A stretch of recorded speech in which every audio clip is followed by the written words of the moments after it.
소주를 마시며 눈물을 삼켰다. 어느 누구도 진실을 말하려 하지 못했고 말할 수 없던 그때의 광주를 작은 부분이지만 처음 소개한 드라마였다.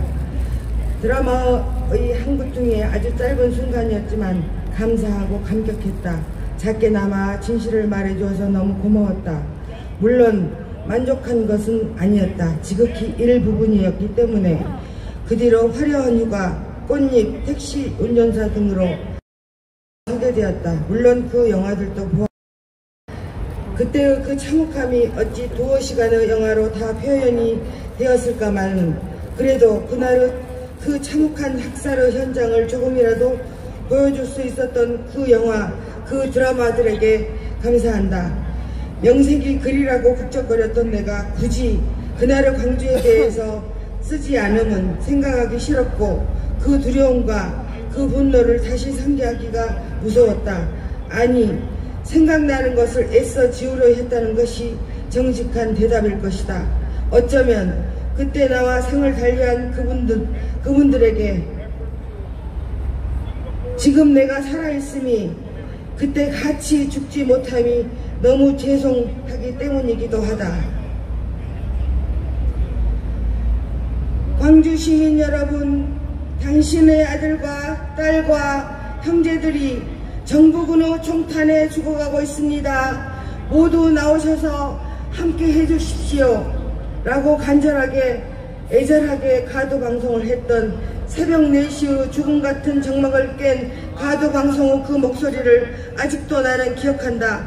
나는 그저 선뜻 나서지 못하고 꺼이꺼이 울었다. 그거밖에 할 수 없는 나는 비겁자다. 우리는 무기를 탈취하지 않았다. 내 가족이 처참하게 죽어가는 모습을 현지 경찰인들 어찌 보고만 있었겠는가. 그분들의 가족과 이웃이 총 맞아 죽고 개머리판에 맞아 죽고 칼에 난도질되고 몽둥이로 맞아 쓰러지고 질질 끌려가는데 어찌 보고만 있었겠는가. 총 들고 싸웠던 분, 헌혈하려 서너둘씩 줄을 서서 몇 시간씩 기다렸던 분, 주먹밥을 지어서 올려주셨던 분, 약국에서 드링크 재며 마스크를 무한정으로 내어주셨던 분, 무기가 부족하여서 목재소에서는 강목을, 철공소에서는 철근을, 수건장사는 수건을, 슈퍼에서는 생필품과 음료수 등을 24시간 열어두고 무한정 내주셨던 분들, 깍두기를 담아 차에 올려주셨던 분, 부상자를 차량이나 오토바이에 태워 옮기셨던 분들, 그때의 광주는 모두가 거리로 나왔다. 지위의 고하도 없었다. 전 세계 어디에서도 그만한 단결력을 볼 수 없을 것이다. 그때의 광주는 그랬다. 자랑스럽다라고 표현하기는 너무 벅찬 민족이었다. 그때 정부는 광주 시민군을 폭도라 불렀고 빨갱이라 불렀다. 그러나 단 한 군데서도 도난사고나 은행을 턴다거나 금남로 주변의 많은 금은방들이 있었음에도 불구하고 단 한 곳도 털리지 않았다. 우리는 도둑이나 빨갱이나 폭도가 아니다. 또한 혹시나 모를 당시 유언비어로 국민을 불안케 했던 광주 교도소 역시 탈주자도 없었고 폭동도 없었다. 폭도는 정부였다. 그러나 당시 정부군은 광주 시민을 폭도였다고, 북한군의 지령을 받아 반란을 일으켰다고, 오직 KBS 군사방송만 내보내어 방송은 끊겼고 중앙정부는 가짜 뉴스를 퍼뜨렸으며 광주는 고립되었다. 특수훈련을 받은 공수부대가 장갑차를 끌고 와서 어디에 숨어 쏘는지도 모르는 총알이 날아오는데 그냥 앉아서 죽으란 말인가. 시민군이라 해봤자 민간인들과 어린 남녀 학생들의 단 몇 분간의 총기 사용법으로 최신 무기로 무장한 특수부대와의 싸움이 가당치나 하겠는가. 그러할진데 특수훈련을 받은 특수부대 대원들과 어찌 비교나 되겠는가. 우린 단지 우리의 이웃과 우리 가족과 이유 없이 죽어가는 잔인한 폭력 앞에서 서로를 지켜야 한다는 목숨건 의지뿐이었다. 말이 시민군이지 특수부대원들과 특수부대원들하고는 처음부터 안 되는 게임이었다.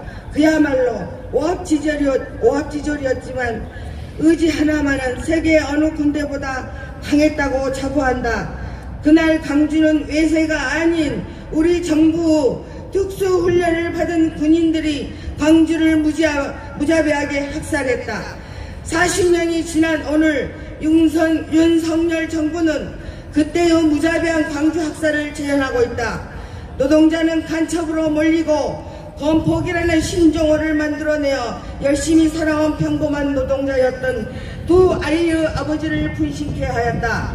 엄마, 아빠 다녀올게 하고 평범한 외출을 하였던 우리의 어린 청춘들은 국가의 무책임한 대처로 깔려 죽고 터져 죽고 또 어떤 모습으로 죽었는지 아직 그 진실을 알지 못한다.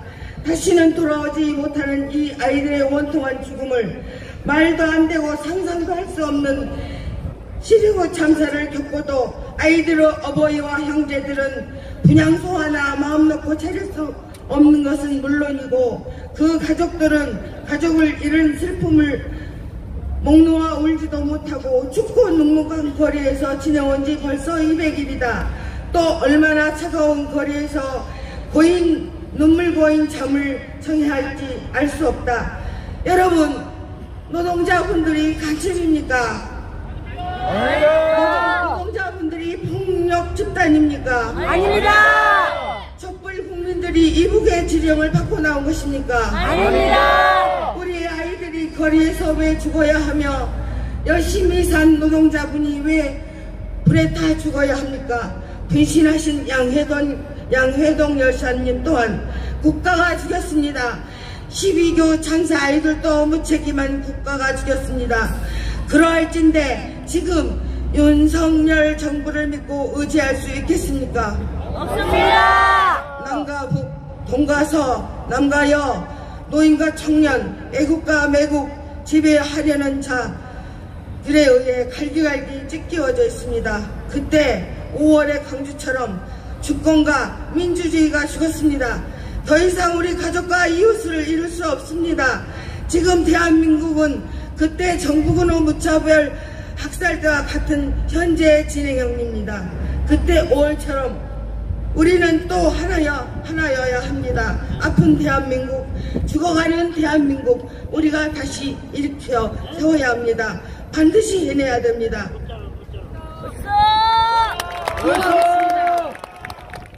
매국노 윤석열을 국민의 이름으로 파면한다.